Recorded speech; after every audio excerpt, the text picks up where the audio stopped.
Morning. Welcome to Mentoring for Awakening series, mentoring teachings. Um, it is, sorry, I'm just trying to make this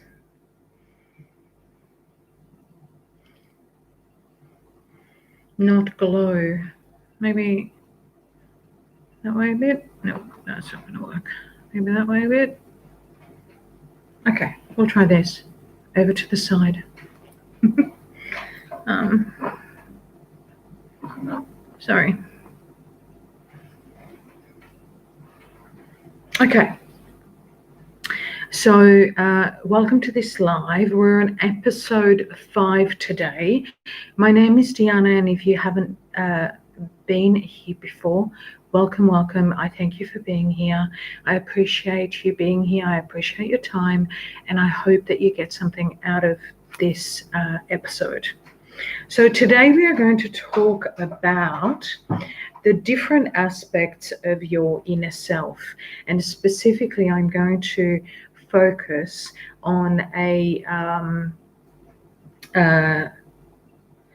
four-dimensional aspect of inner self as it pertains to the inner aspect of you that is your physical body, your physical functions, etc., your emotional body, your feeling body, your mental bodies, your intelligence and your mind processing, and then of course there's the energetics, the quantum aspect of you.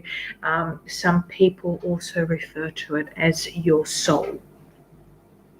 Now, I have some notes in sort of point form that I may refer to throughout this just to keep me nice and focused throughout this conversation, because to be honest, this conversation on this particular topic is not only varied, as in there are different ways to look at your inner landscape. It's also a really broad topic, and it really, like many things, could be talked about at length.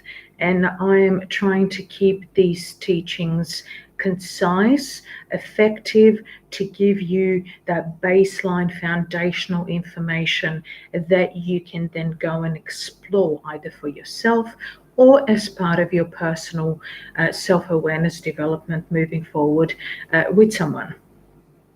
Okay, so essentially, we could say that the filter through which we perceive, interpret, and inform from the world around us and within us is done through these bodies, these four bodies. We could also look at this, for those people that are visual, as a little bit either like a pie chart that's divided into four equal pits, or even if you want to be a little bit more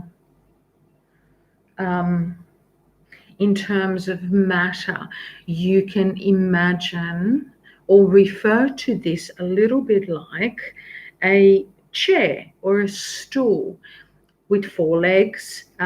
Basically, the four legs representing those four different aspects of yourself that prop up sort of your function in the world. Okay.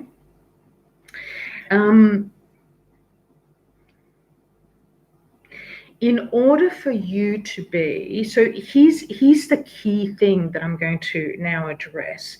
In order for you to be at your highest potential, from the perspective of these four-dimensional inner landscapes, these four parts of yourself,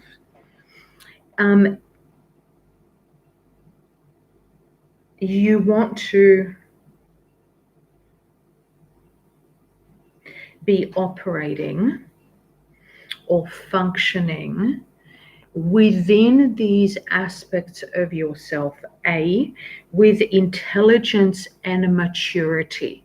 So what that means is, for example, in the world out there, it's often referred to as IQ, like as in your intellectual maturity, or EQ, which is essentially your emotional maturity.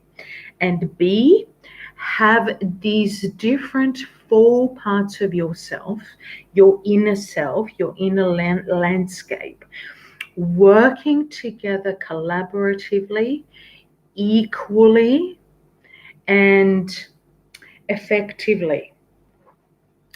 So essentially in balance and harmony.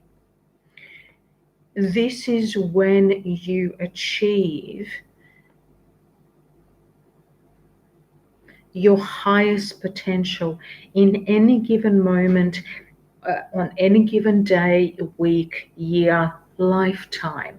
Now, here's the thing. In our society, specifically Western society, the emphasis and the priority by society in terms of how success and achievement is defined is often given preference to IQ, as in the intellectual maturity, as in mental processing, and the physical body, over the emotional body, or in particular the quantum, your energetic body. There's very little understanding around these aspects of self and how they're connected with the other two parts. So since this is the case, if we go back to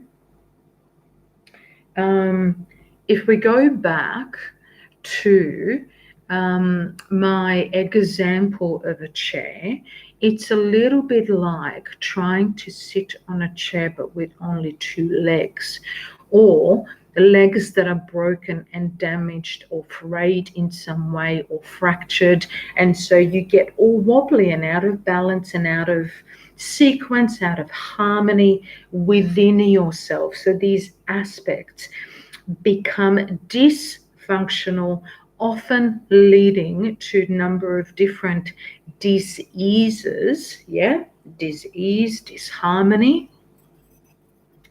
And then, of course, it doesn't function very well, and eventually, over time, this is usually manifested in the body as some form of disease, as some form of illness, but not just in the physical body, also if there's disharmony and lack of peace within, say, the mental body or the emotional body, it often leads to different types of mental health illness. So just to validate what I'm saying to you now, on top of all of this, we don't always even take those two aspects of ourselves that are given a preference within predominantly Western society, as in your mental body and your physical body. Even those two aspects we don't always take care of to their potential, meaning I was thinking about this earlier, and I think I'm going to give you an example where most people are so conditioned to follow rules and procedures, at school and university, at work, that they literally lose their mind, meaning they lose their capacity to think for themselves, and they spend most of their time, at least 80% of their time, following a prescripted set of circumstances, rules, policies. This is really not admirable, because when we forget to think for ourselves, it can potentially become really problematic down the track and create seriously create a problem when we are then required to make a decision, make a choice for our own well-being, and we can't think through our own problems and make our own decisions, as the mind is in this loop of not functioning for itself. And with the physical body, well, that's easy. Many people spend hours and hours and hours and hours working, and they don't self-care. So we eat junk. We don't, again, function in terms of my own highest potential, as we are so programmed to function in terms of outside influences instead. So the self gets pushed to the side. Neither extreme aspect of this, I guess, linear process is healthy. It really is about balance and harmony. Okay. So I'm going to move on now, and I'm going to say, or ask you, given that the preference in society is given to the mental and the physical body over the emotional and energetic or quantum body, and even then, most of us are not functioning at our highest potential, even within those two preferred inner landscapes. What do you think that most people operate at, as in terms of their potential? In my experience, being in private practice since 2005, so the last 15 years, with the number of clients I've seen, with the number of classes I've taught, and with the number of talks I've given, most people, I would say, at best, operate somewhere between 20 to 30% of their potential, at best. I think that that's really sad, and I think it's critical, and I think it needs to change. The evidence for this is basically in the simple fact that the deficiencies that we experience within these aspects of self are manifesting collectively in terms of an increase in mental health, an increase in disease such as diabetes, cancer, obesity, an increase in our inability to function effectively under stress, because we are not emotionally and mentally resilient, as we've given a power away to those rules and those little squares and those little frameworks set up by authorities outside of us.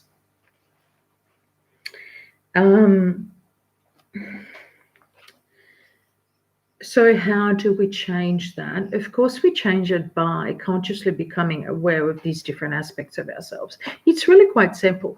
The mental body is about being able to engage, be present, observe your inner dialogue, your mental processes, your thinking, your thoughts, right?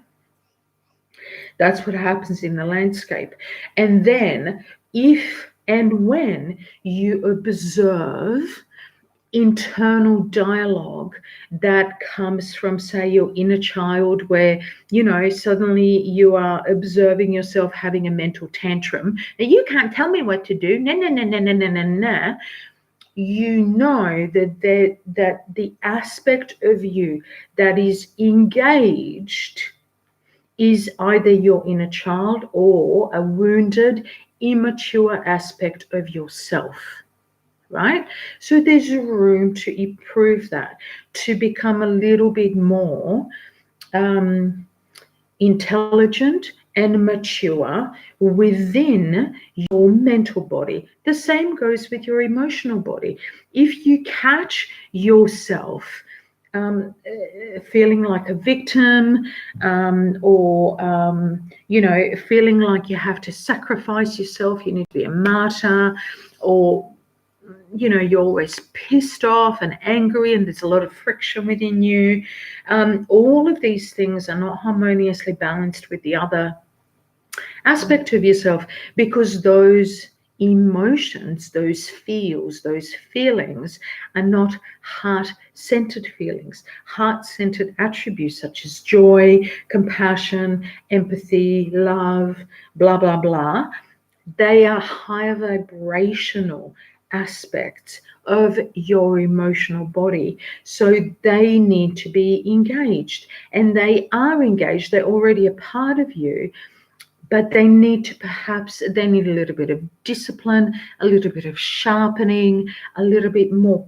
practice in order for you to have that as your baseline within your emotional body. And then, of course, there's the energetic body and there's the physical body. You know how it goes with the physical body. So I'm not even going to go there, but I'm just going to say about the energy body. The energy body, or the quantum body, is about understanding how the energetics, what are the energetics of you, yeah, and how that's connected to all the feelings that you have and all the thoughts that you think, yeah, how there's a frequency, yeah, a movement, an action that takes place every time you think, feel, eat something, move, dance. There is an energetic component to all of this, to your existence on this planet.